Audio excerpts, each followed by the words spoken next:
What's Poppin' is another song on Operation Decimation that has that eerie, sinister type of beat. But that one, and also the beat rides at the end of that, which I definitely was excited. But that one is also more about talking about getting money. Yeah, so pretty much. I was interested that how do you have like a dark beat and then decide, oh, I'm gonna rap about we got to focus on this money? Well, like I say, okay, like what times, like I say, sometimes like it depends on how you feel throughout the day. With me, like throughout a week, I mean, I'm on Tuesday, I might be on 50. On Thursday, I might be on 100. You know, but like I know it's definitely different realms that we can touch on. So, to give the people these different avenues of going in directions we could take them in on subject matter or feel.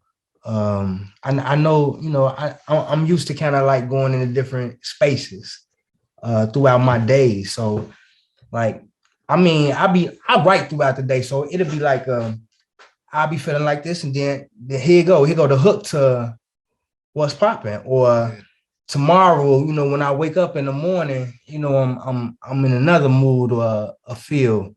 So now here go the line to here go the hook to game. Right. Or something. It come with the days and the feelings of the days as they go, I would say. Yeah. Okay. Gotcha. And then with Jealous and Envy, I thought was interesting because that one's got singing, got the female with Alizé on there. Given that the album is so hard and so dark, what do you think adding a female singer on it adds to it? Okay. I think it adds that extra. Okay. Let me give you a sample. Bone Thugs. They hit the girl singing up Thuggish Ruggish Bone at the end. Yeah, I think Tasha. I think Dre had somebody, a girl singing. Yeah, Jewel. Yeah. Rest in peace, Jewel. So that's the feeling that I wanted on that song. I was like, man, I want one of those good old females singing real good, but cussing. You know what I mean? But like cussing somebody out singing. You know what I'm saying? And Alizé, that's our homie. She a thug girl. So it was like, okay, what you got for this? And she write too, so she wrote that, and I was like, oh, that's perfect. Yeah, and also on that song too is talking about on Jealous and Envy, talking about lies and disguises and people double crossing and all that. Yeah. With that also seemed very personal and very like focused. Yeah. So what was happening when you guys were writing this song? Well, in the Chicago scene, on the Chicago scene, you got different different energies. And it was some shit was going on with me personally on my side. Yeah, it's a lot of energy. It's a lot of stuff. So it's a lot of stuff that people will, do. They'll pretend like they're your homie and all that stuff, but then they'll do some shit, and you'll be like, I can't fuck with this person. I can't fuck with these wrong move. So that's basically what that thing is. And I'm just saying, me being an individual like I am, I'm not one of the people to follow, whoever is the person getting the most shine or, I'm not one to try to be with those little cliques or whatever. And there's a lot of that going on in the city. And that song was basically addressing that type of stuff that's going on. Yeah, that type of energy. Those type of definitely people. An energy. Yeah. Now on the total flip side of that is the Don't Stop, which is one of my favorite songs on Operation Decimation, because one, I just think it's a great song, but on top of that, it has a very optimistic, like just keep going type of thing. So what was driving you guys to want to make that type of message on Don't Stop?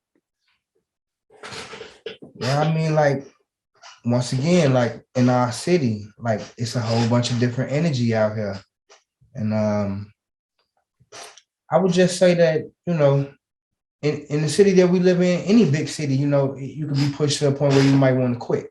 Right. You know, it's hardships out here. Yeah.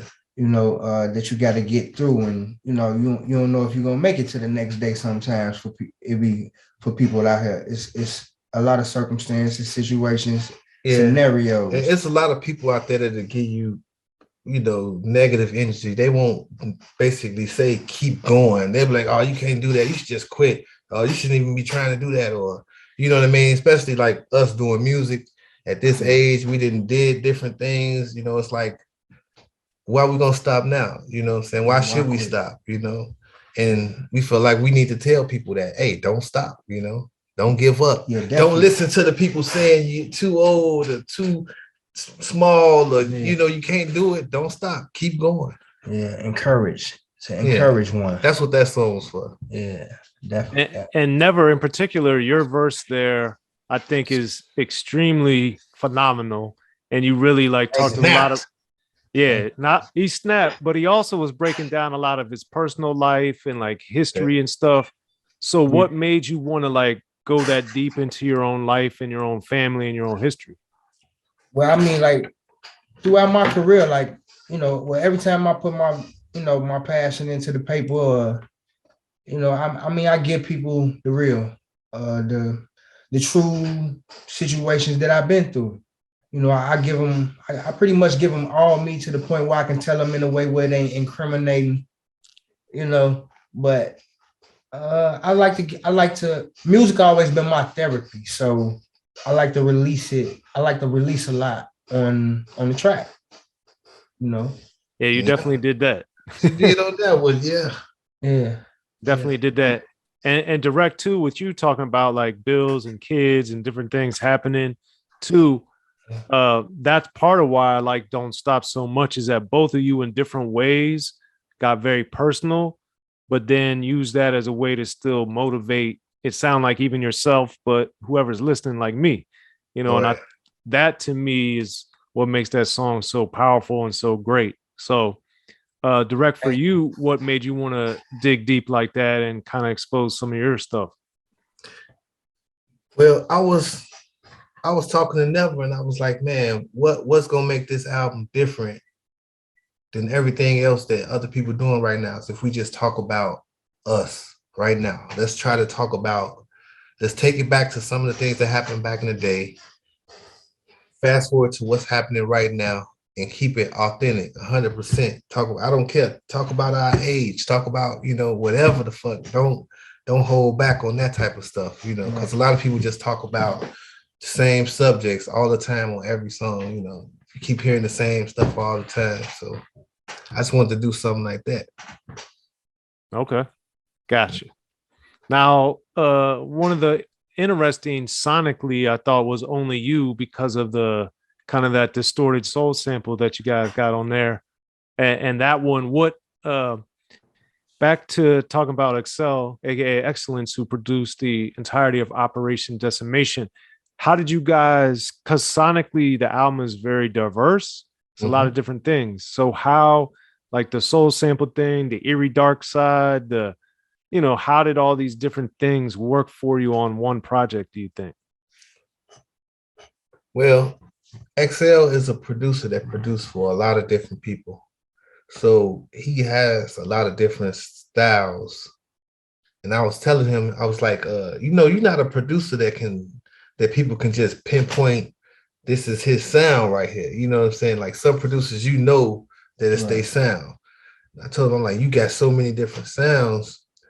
You know, I want to get into some of those other sounds you got. You know what I'm saying? I'm like, well, we need songs that can be, we got all our, you know, we need songs that can be crossover, or that can be played, you know, like Y'all I Need. You know what I mean? We need something like that. You know, we need people to see that we can get into different types of songs if we have to, you know. And we can be on features with different artists and things like that. So that's what that song was kind of like bringing for us. Okay. Yeah. And another one of my favorites is Face the Music, because the political levels and layers that you guys address on that, and the beat is a lot smoother and different. So throughout Operation Decimation, when people are listening to it, as I encourage everyone to do, just really understand and appreciate the lyrical, stylistic diversity, the subject matter diversity, the sonic differences that you hear throughout the project.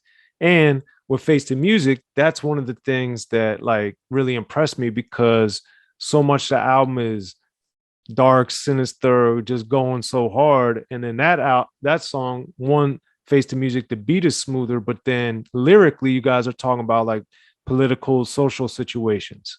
So why did you guys also want to tap in and explore that side of your creativity? Well, I mean, like the Face to Music. I mean, I think you kind of like led the direction with that one. Yeah, it was just like I said, we need to talk about the things that's going on right now. You know, and that was one of the things. Like, it was so much going on at the time. When he played the beat for me, I was like, this just sounds like everything right now going on. You know, it was kind of like crazy traffic jam or something to me. So I was like, okay, let me just start talking about everything right now. Yeah, Rec kind of like led the direction with that one. Like that was like another one of them beats I kind of like came back to. Yeah. On the second run. Mm-hmm. Yeah. So never, do you think that when you hear a beat like that, that kind of makes you, for lack of a better word, you can't react to it and just start rapping? You got to like think of what you're going to say. Do you think you got to like, that's why it takes you a little bit, because you got to get in that zone, which is not just a natural battle rap reaction? Yeah, it's something really got to fit the moment. I mean, you know, for me to hit on the track, it got to be something in the moment for me to capture it. You know, what I'm gonna actually say on it. You know, like I say, he kind of like led me in the right path with that one.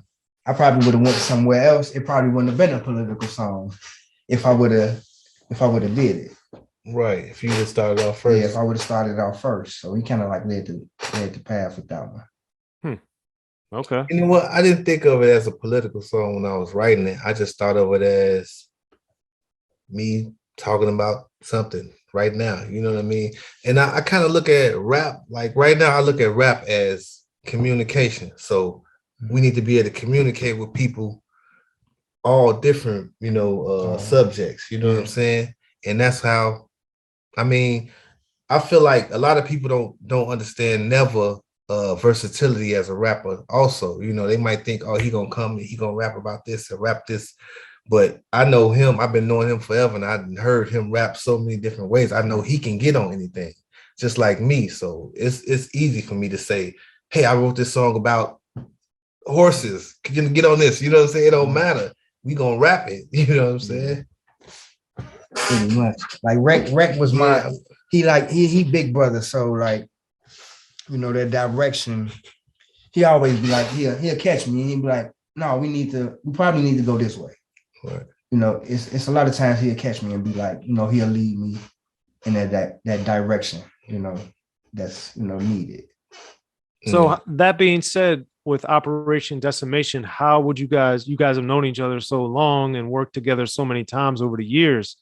Yeah. How has that process been evolutionarily? Because, you know, you've had, you know, big success, you've had underground success, you've had national success, local success, West Side success. You know, it's been all different types of success, just everything. So how has your guys' relationship and your creativity evolved and developed over these years?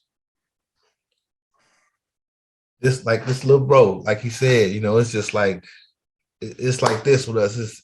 It's so easy for us to vibe and, you know, get together and do stuff. Like, of course, it had to get better over the years. It seemed like it'd been like that forever. You know what I mean?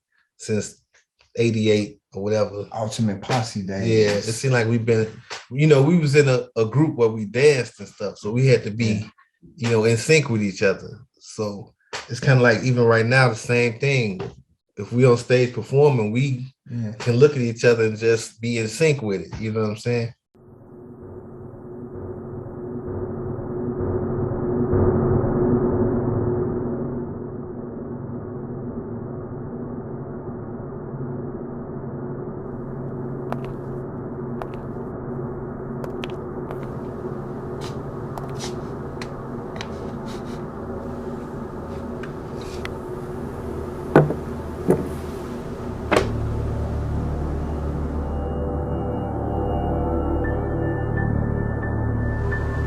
And I want you to listen real close to me. I'm gonna ask you some real simple questions, and I want some real simple answers. Do you understand? Yeah. Do you understand? Yes, I understand. You said that you couldn't have possibly been at the crime scene at 11:15 because you were in the bookstore buying my audio book and my hardcover book at 11:15 when the crime scene occurred in Soren's book. The history of gangster rap. So you couldn't have been at the crime scene because you were buying the books. Right. At 11:15, I was at the bookstore at 11:15, and when I bought the books and accidentally left them at the store. So at 11:15, you couldn't have been at the crime scene because you were buying books, right? At 11:15,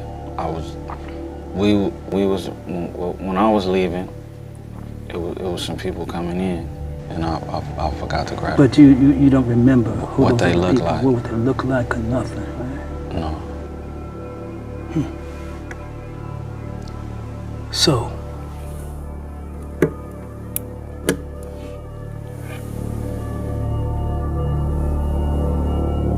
at 12:15, you in the bookstore buying my audio book and hardcover book and Soren's book at 12:15. So you couldn't have been at the scene because you were buying the books, right? Yeah, at 12, exactly, at 12:15, exactly, I was at the bookstore.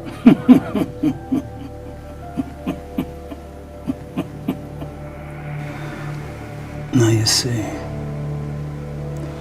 You know you done fucked up. What you mean? First you said you were at the bookstore at 11:15, and then you said it was 12:15. You know you done fucked up. He fucked up. Yeah, he fucked up. You fucked up. Man, you confusing me, man. So, you get my book, my audio book, 40 years, and Soren's book, History of Gangster Rap, and if you don't, you know you done fucked up, right?